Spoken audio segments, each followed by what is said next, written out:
Good evening and welcome to Indiana University Cinema's virtual screening room. This introduction, the movie, and the following Q&A will all feature live captioning. To turn on captions in Zoom, move your mouse to the toolbar at the bottom of your screen, click on Live Transcript, and click Show Subtitle. If you have any issues, feel free to ask a question using the Q&A box, which you can reach by clicking on the Q&A button at the bottom of your screen. Before we begin, I would like to acknowledge that IU Cinema is built and operates on the ancestral lands of the indigenous people of the Miami, Potawatomi, Delaware, and Shawnee nations. We encourage you to also reflect on the history of the land that you are watching from. My name is Jessica Davis-Tagg. I'm the Events and Operations Director at IU Cinema. On behalf of the entire IU Cinema team, we'd like to thank you for being here for tonight's screening of Mayor, which will then be followed by a Q&A with members of Citizens for a Just Peace in Palestine, Israel, who partnered with us for this screening. To introduce the film tonight, we are joined by Khaden Shaban. Khaden is a longtime activist in Bloomington, working with refugees and other causes. Originally from Baghdad, he came here as a student in linguistics and anthropology and then taught at Purdue. He is currently a member of Citizens for a Just Peace in Palestine, Israel. Please welcome Kadhim Shaaban. Good evening and welcome to the screening of the movie Mayor. This movie, as was explained before, sponsored by the Citizen for Just Peace in Israel and Palestine. The movie, like the two others, cracking 3 broken cameras and Wedding in Gallery, portray the life and the occupation in Palestine. The movie we are going to see is directed by the American movie maker, David Ossett.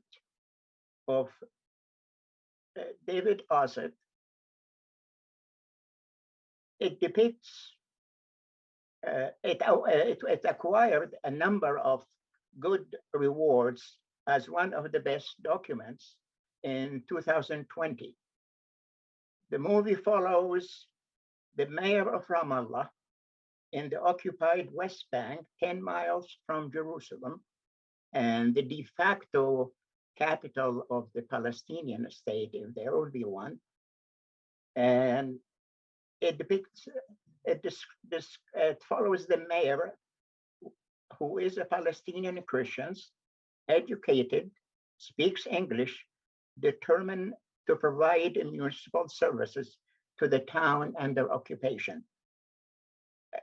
His dilemma as a city in occupied territory, as he put it, is how to run a city when you don't have a homeland. After the movie, we're gonna have a break, followed by 15 minutes of questions and answers by 2 distinguished scholars and movie makers. Let's go to the movie. Thank you so much, Khaden. Please come back if you can for the conversation and the Q&A after the film, which will be held on Zoom. After the introduction, you will see the link to the film on your screen along with the countdown. We will also include an approximate start time of the Q&A in the chat box. Please note that the movie will not be played through Zoom. You will need to open a separate browser window in order to watch the movie, but then you can come back to this Zoom account for the Q&A. So we'll see you after the film. And again, thank you for joining us.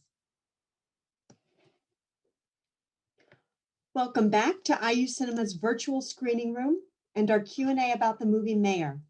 I'd like to remind you all that this Q&A will feature live captioning. To turn on captions, move your mouse to the toolbar at the bottom of your screen, click on Live Transcript, and then click Show Subtitle. We will start with a conversation between our guests, and about 20 minutes in, we will start answering audience questions.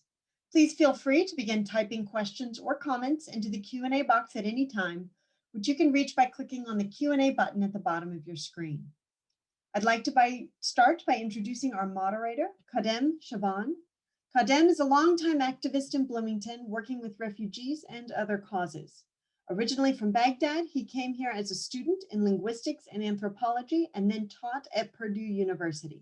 He is currently a member of Citizens for a Just Peace in Palestine, Israel, and we would like to welcome him to the screen tonight. Well, it's my pleasure to introduce our distinguished scholars for answering questions. I have to apologize to them for reducing their impressive biographies to 5 minutes.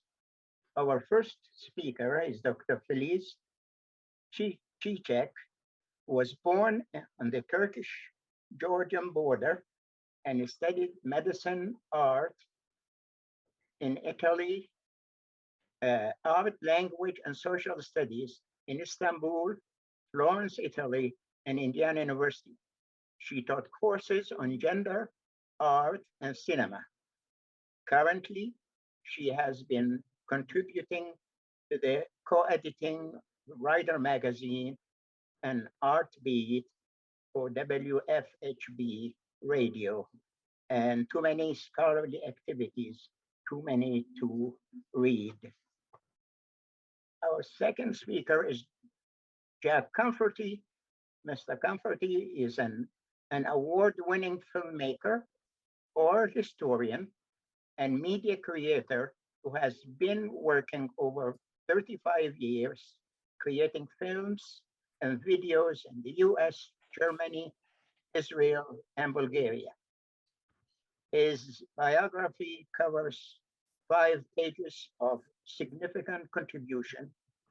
His movie, The Optimist, shown on this cinema, tells the story of 50,000 Bulgarian Jews who were saved during the Holocaust.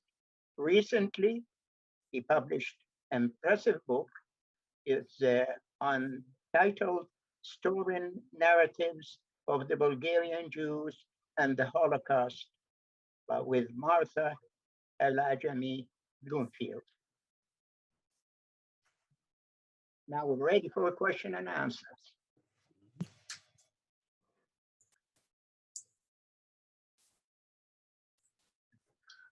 I'm glad to just start just by responding before. I suspect we have some time to talk before the questions and answers are going to come in. So, do you want to start? Shall I start, Filiz? Where shall we start? Well, let me start to have 2 questions. Oh, okay. Okay. One directed to Filiz and one directed to you. We noticed that most of the movie makers, they have sometimes symbolism in their movies. Do we have any symbolism in the fountain of this movie? I think the movie starts with symbolism. It's Christmas. It begins with Christmas in Ramallah, and it's about the Christian population and Christian mayor. And I would say the Christmas tree is almost like the second character in the movie, and then Jesus is the third character in the movie, and the children are the fourth, I would say. In a way, the tree is the symbol, Christmas is the symbol, and the mayor and Jesus come to overlap now and then.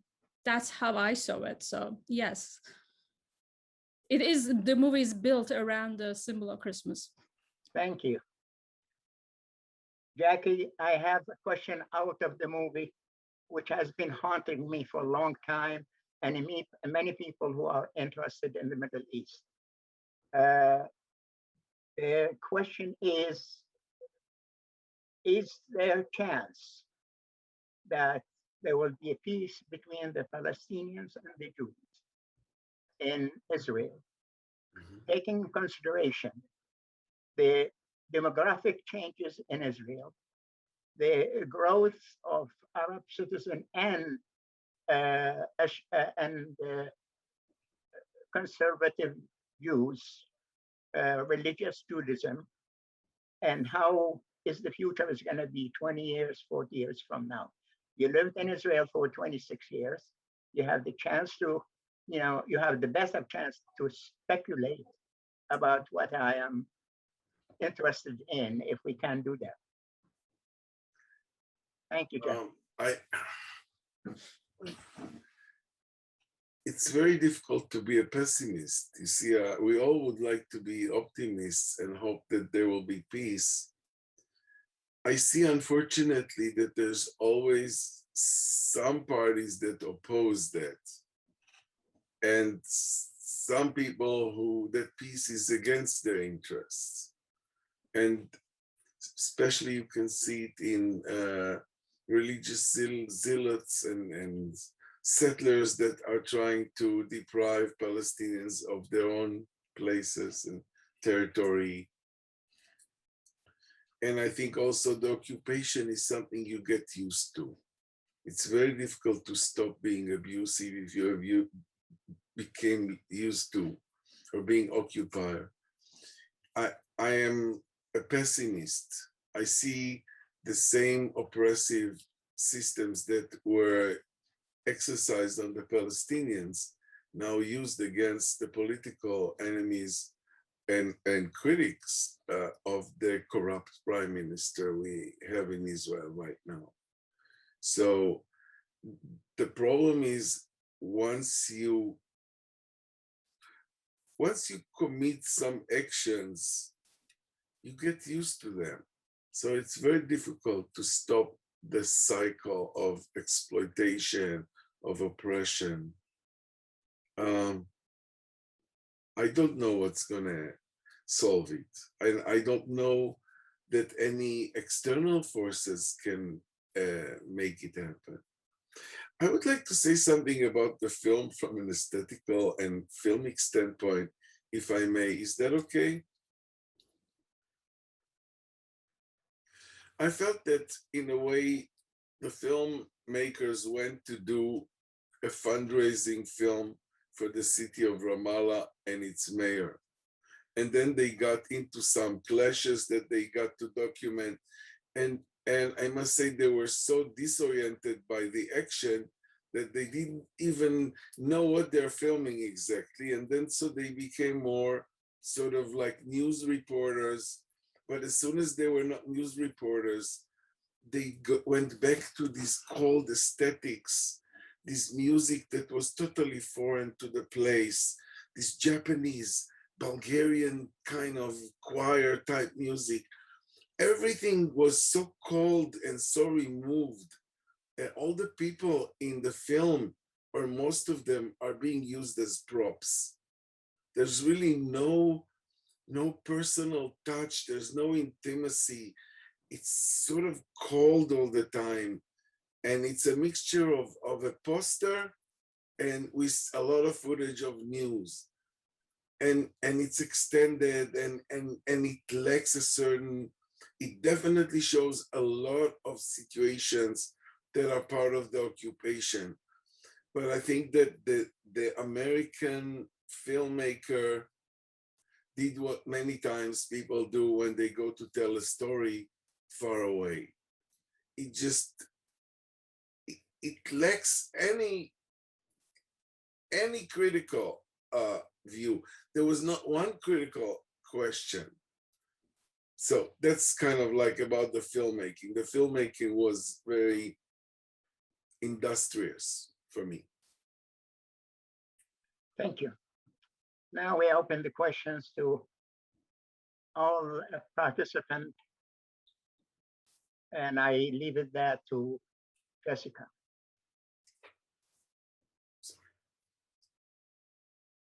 Apologies, we're having some technical difficulties. Here we go, I'm right here. Hello. We've been receiving some great questions. There's still time for everyone in the audience to submit a question. You can do so by clicking on the Q&A button at the bottom of your screen and then type your question into the Q&A box. So our first question is, I found the use of classical music at the beginning and throughout the film brought Ramallah to life before anyone spoke a word in the documentary. What do you think the filmmaker's intention was with musical cues in relation to the story we view through the mayor? I think that the classical understanding or use of music is that it's the universal language. Since the movie is about narrating one's story, wanting to be seen, wanting to be heard, wanting to have a voice by the Palestinian Christians, music is then used to overcome the misunderstandings, intentional and unintentional, right? So they speak Arabic most of the time. So if the audience doesn't speak Arabic, or if you don't want to understand one another, that is overcome by music. Because to quote one of my friends, Bloomington resident neuroscientist, Dr. Stoeljte Taylor, she says that we are feeling beings who also happen to think. I think the music and appeals to what we feel and tries to overcome the intellectual obstacles that we create. I felt that, if I may say something to that, I missed authentic sounds and authentic feeling of real life. It was all extremely European, Japanese, everything. Okay, I accept the music that they played with the fountain. That was their choice. Okay, I accept these, but the choices of the filmmaker were foreign. I prefer people who tell stories about cultures they're versed with or they are part of. It's much more authentic than somebody coming from far away and trying to tell somebody else's story and is being struck by symbolism. And then there was a lot of staging there also, I must point out. All the mayors all the time being staged. I do think that there is some truth to what Jacky is saying, because there are a lot of elements of the colonialism and Orientalism and globalization and capitalism that is internalized by the Palestinians as well as the rest of the world. To what degree is the choice of the filmmaker, and to what degree is the internalized, commodified music that they're using, that I'm not sure, because I haven't lived there. I'm sure that Palestinians have their own folk music, for example. I happen to like folk music, but we saw the mayor playing on a keyboard, also music that was also stylized like 1980s type of music. So to what degree it is self-orientalization, I'm not sure. It is a complicated issue that you are pointing to, Jacky. Mm-hmm. My feeling was, yes, there is the Western culture that affects, but basically the music and the way how the camera looked at life was very removed. The people were sort of silhouettes. The mayor is most of the time perfect, except when it's okay to not show him when he's perfect, when he's distressed. And look, the film depicts some horrific moments that are authentic. So I cannot argue with the reality of the occupation, not at all. I have nothing positive to say about that. But the film is a little too poster-like. I've been to to Jerusalem, to Jaffa, to Akko. They're maybe not as like Ramallah, but there's flavors and smells and character, and this somehow was totally lost in the film visually.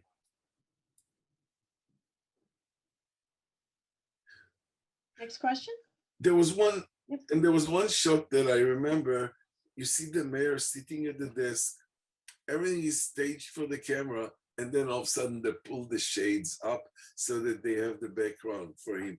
I mean, I felt all these staged position of the mayor for the camera were really out of the industrial filmmaking, PR kind of.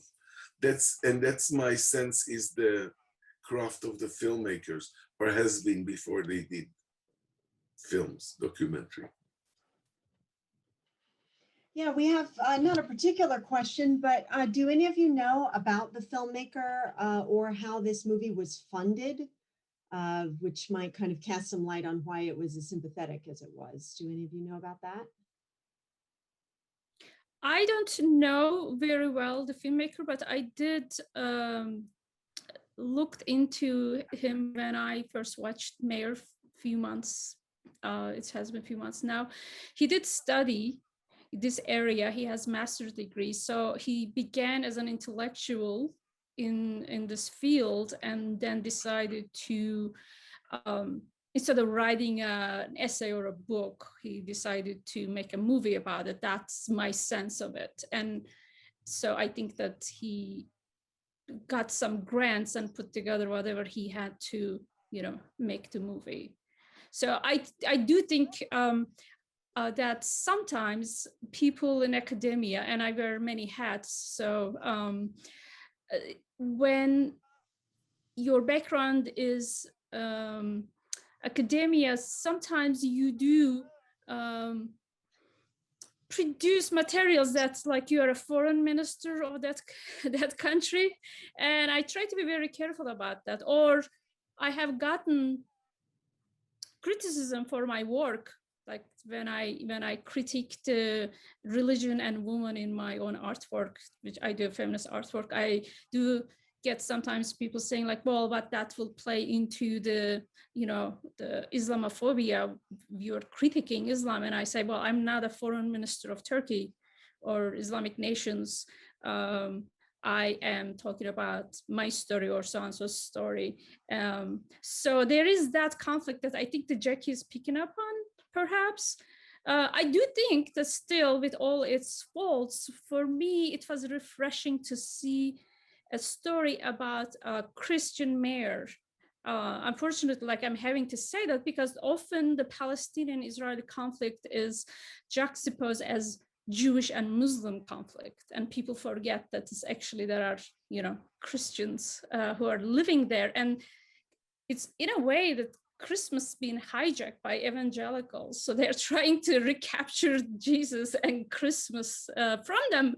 Yet even that is sort of peppered with jingle bells and all these Western ideas. So for me, there are a lot of layered goodies and problems to think about and process.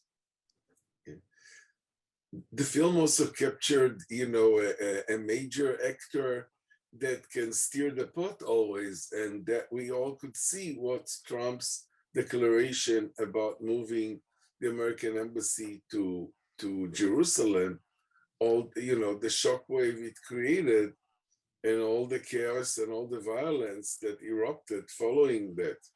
Up to that moment, everything was extremely well tucked in, everything was perfect.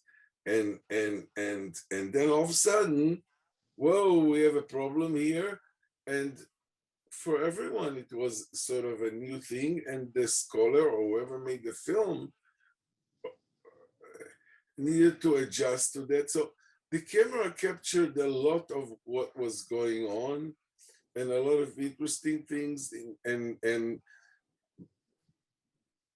yes, but still the filmmaker didn't quite have a control over his medium, in my opinion. Beverly asks, Filiz, could you comment on the role of the mayor? Role as in his, I think that if I'm understanding correctly, role of the mayor, obviously he was representing entire nation or humanity and the dignity of the Palestinian people or people who are under occupation, right? In one instance, he says, without dignity, there is no coexistence. Like you cannot give up. That's not negotiable. It's primordial and in our essence to exist with our dignity, otherwise we cannot survive. So he's symbol of that. I thought it was very poignant when he comes to the United States and he is like a tourist looking at White House and taking a selfie. He can't even go in there. Yet from that faraway place, his everyday life, his destiny is determined. I thought Mayor both show the capability and also the desperation and powerlessness of the Palestinians. Mhm. Kathleen asks, and this question is directed to Jacky, but Kadhim and Filiz, if you want to chime in for sure, what hard questions would you have liked Mayor to address? Without question, did you say? What hard questions would you have liked either the character of the mayor or the movie itself to address? Well, I think the movie addressed the situation very well. I see symbolism, maybe other people don't see it. I see the fountain as a symbol of continuity and survival. So after the upheaval of the soldiers coming and shooting, and then we have peace. And the movie the movie shows a song in Arabic that was not translated, which means I love you forever, and I don't deserve to be your lover if I don't protect you and love you. So we have that symbolism going on. We have the fountain, to me, maybe not to other people, but a symbol of continuity of life. And in spite of the upheaval of the shooting and the tear gas that the Palestinians are exposed to every day, there is a hope of going. And if you look at some of the writings, one of them says, we, and the big R in red, we are Ramallah. I have, from my own experience, I have seen it as a symbol of resistance. We do exist. We are gonna continue to be there in spite of the situation around us. And it is really, really sad to see people who are, can live together, can produce some progress in the Middle East. I have followed the Palestinian issue when I was in grade school, and the thousands of Palestinian refugees came to Baghdad, and we collect our pocket monies for them. And it continues that they have half the population of Jordan are Palestinians. We have refugee camps in Lebanon, in Syria, in Jordan, and they have always, I haven't seen many people in that situation, but they have always tried to show they exist. The younger generation now teaching the older generation about here was our village, here was there. So you cannot erase culture, but you can coexist and you can produce. And to me, normalization in the Middle East, which unfortunately the Palestinian-Israeli issue destroyed the Middle East, because this is an area that has a long history in culture, has a lot of resources and a lot of contact with the West. They could be developed into modern, civilized, but everything since the Palestinian issue, autocratic governors who are corrupt, autocratic kings persuaded the people, oh, we're going to liberate Palestine, we're going to liberate Palestine. And we ended up into nothing. So the Middle East now is one of the worst parts. Look at Iraq, look at Syria, look at Egypt, no democracy, no human rights, no respect for and dignity of the individual. And that's what worries me about the Middle East. Now, there are elements of reconciliation, but they are not really active or positive in that sense. Normalization to me is not opening an embassy in one of those Gulf states which are run by outside influences. It is normalization really is when you have some product to sell in Iraq or Egypt or Syria called Made in Israel. Normalization is when you have intellectuals from one university going to another country and being heard.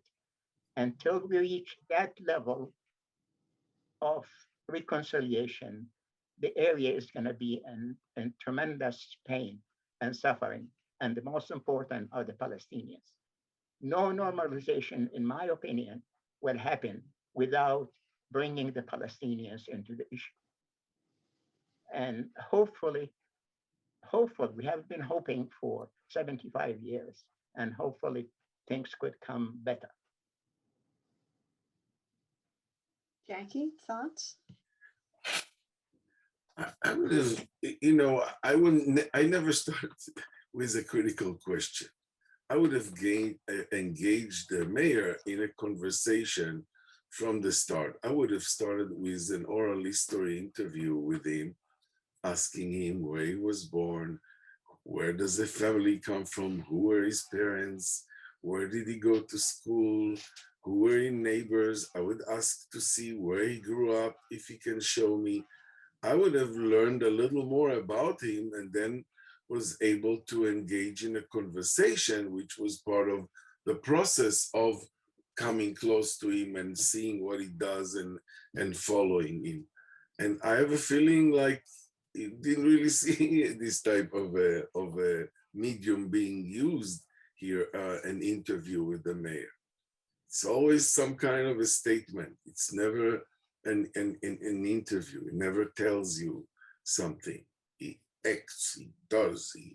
So it's just, it's the process that you start that leads you to the places. It's not me trying to now pull like a match out of the chair, out of the pocket to kind of like have a spicy question. But as I engage with him, I know what to ask and to see what he thinks, get a little more than just the outside presentation of how he would like to be shown or is used to perform. Filiz, do you have any hard questions you would have liked the movie or the person to address? I am struck by his pain when he talks about how jealous he gets sometimes by what the other city mayors can do. I feel like there's enough for me here and there to see his pain and his humanity. I don't feel like I need to probe more, ask more questions just yet. I feel like this is more like a conversation starter.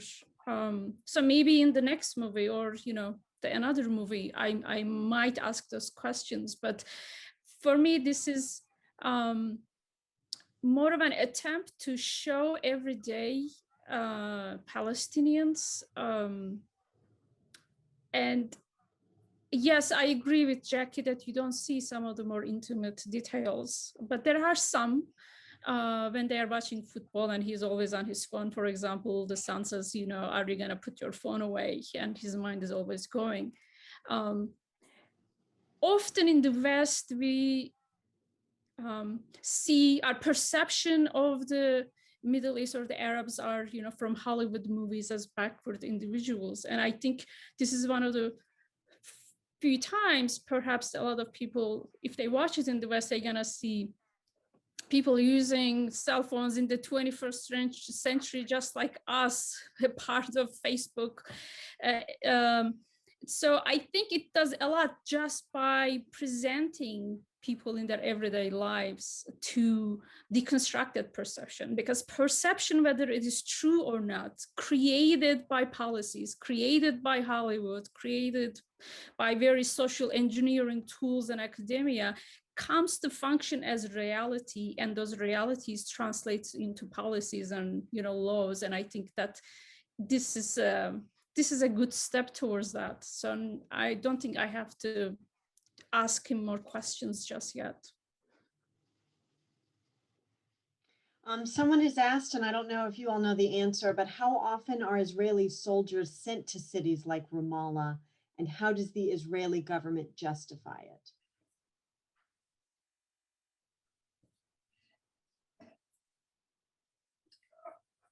I don't have any exact knowledge, but I think it happens a lot more often than it should happen. And I think it's just an impossible situation that creates injustice. You see, it's not about the single one event. If I am to be, let's say, a soldier, a reserve soldier that is drafted to sit in some kind of a checkpoint between Ramallah and Israel, okay? And I'm like a 45-year-old kind of a fat guy walking around with a gun. And if I'm being stoned or thrown stones at, I can be transformed from a well-meaning father into a child killer in no time. I mean, the situation is so impossible that it creates injury and pain, and it's a situation that manufactures victims and it manufactures perpetrators. So that's the problem. I had friends who were guards in the border between Jordan and Israel, people who come across from Jordan to the West Bank. And he told me about how, people sometimes will carry sacks with beans and rice as they cross the border. And his job was, with a bayonet, to poke in these sacks to make sure there's no bomb in there. An impossible situation. If he will not do that, he doesn't know if he's getting up. I mean, this is I don't want to justify him, and I just want to explain how simple people become perpetrators by being put in an impossible situation. And so it happens all the time. And then there's also provocations that are happening by settlers. And there's all kinds of other attacks.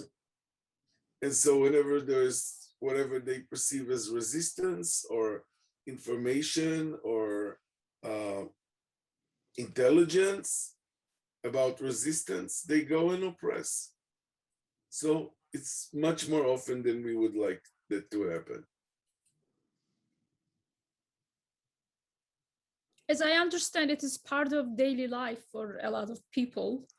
I used to follow a middle school girl who was tweeting from her home. Like sometimes it took her 4 hours to get to school.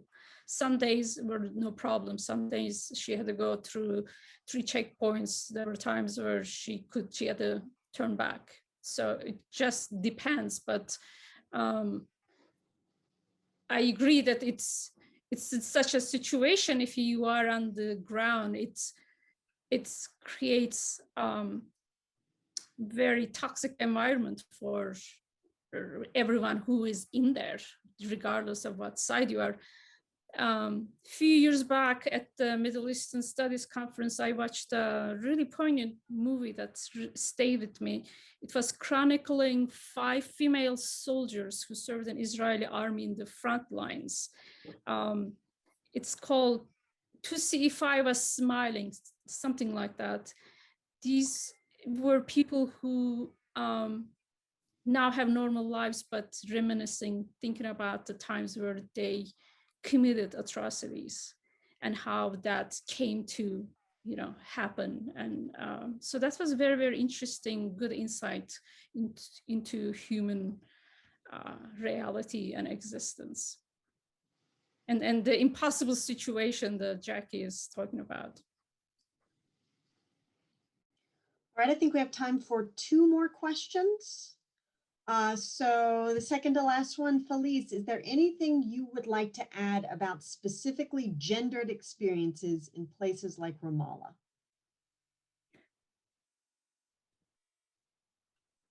Well, one of the problems in terms of looking at the gender, women are always at the bottom of the totem pole, and their situation is often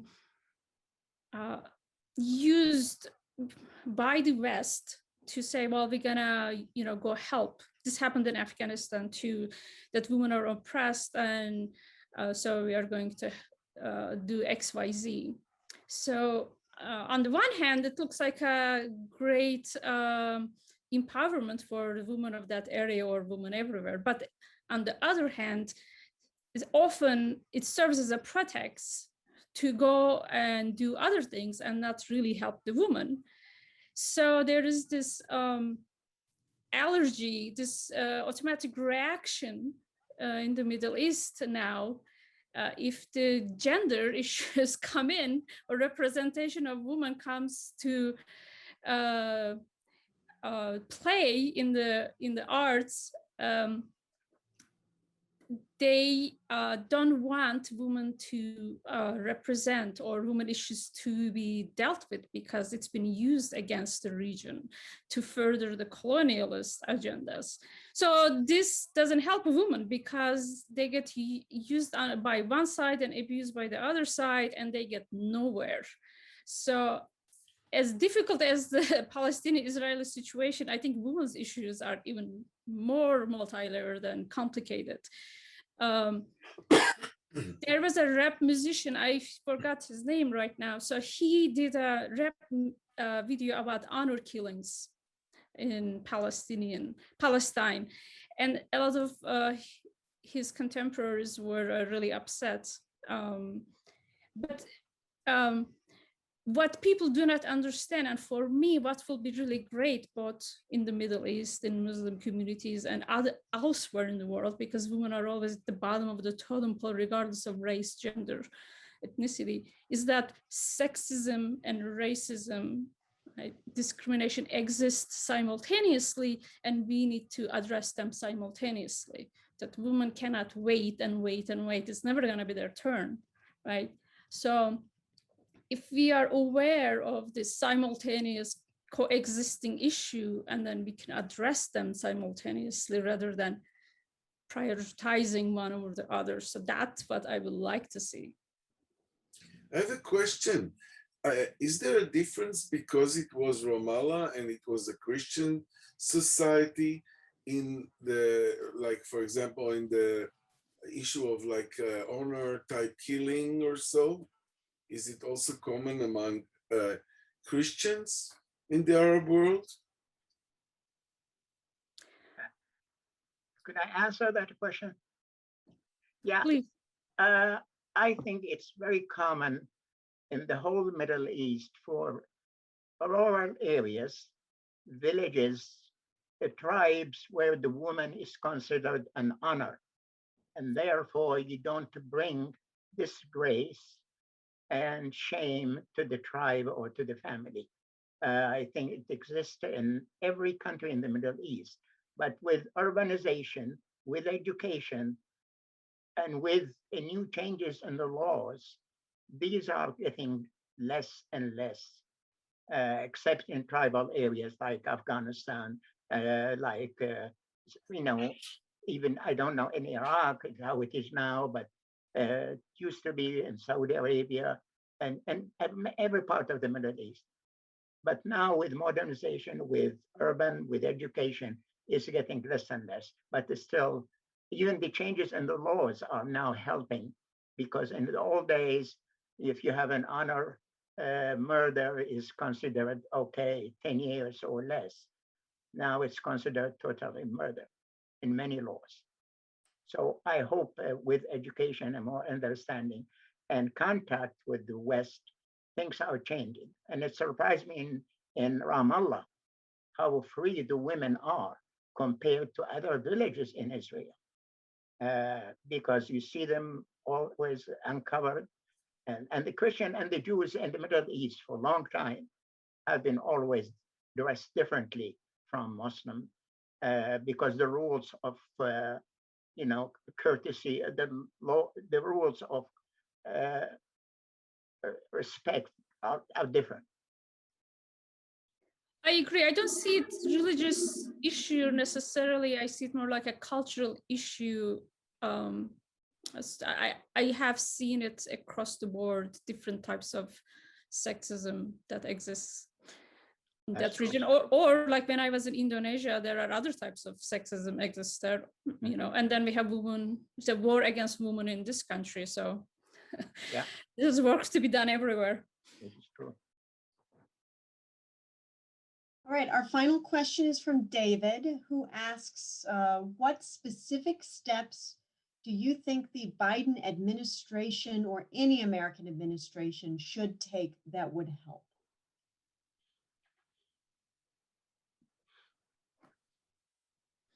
Who do you want to answer the question?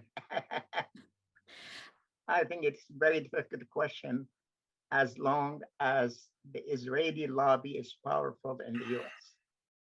And to me, as a person raised in the Middle East and a citizen of this country, I've seen it that way. The politics is totally different since the establishment of Israel, and actually since the establishment of AIPAC, the American-Israeli lobby in 1953. Things start to change, and I hope something will happen, but we're going 2 steps backward and 1 step forward. Trump messed up the situation. Now Biden is in a position to create some cohesiveness, some pressure. And I don't know if this is going to be happy. Pressure on the Israelis to give some human rights, to give some freedom, to give some municipality independence so that the Palestinians can thrive. And this will lower the degree of hatred that has been established for a long time by, let's say, between the Arabs and the Jews and the Middle East. I remember in Iraq when, 200,000 Iraqi Jews who lived in the country for 2,000 years, more than 2,000 years, and contributed to the culture and finances of the country because of creating of Israel and because of hatred and because of pressure from outside, were forced to get dispossessed and kicked out of the country. And that's unfortunate.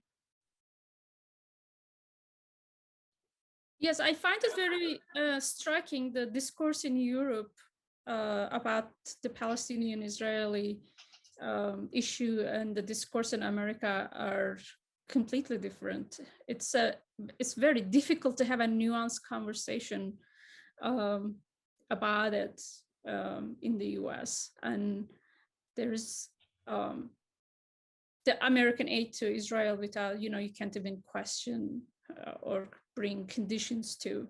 So, and then there's the religious element to it.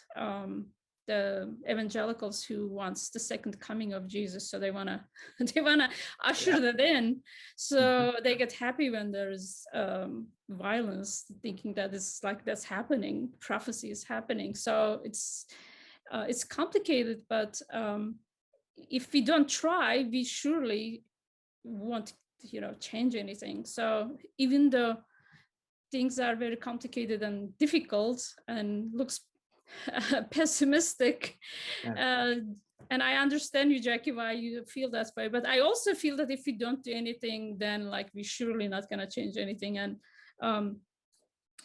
look, once the Palestine was an Ottoman territory, right? And in 1904, the population of Jews in Palestine was 25,000 people, 4% of the population, right? Look how many things changed less than 100 years. So you never know.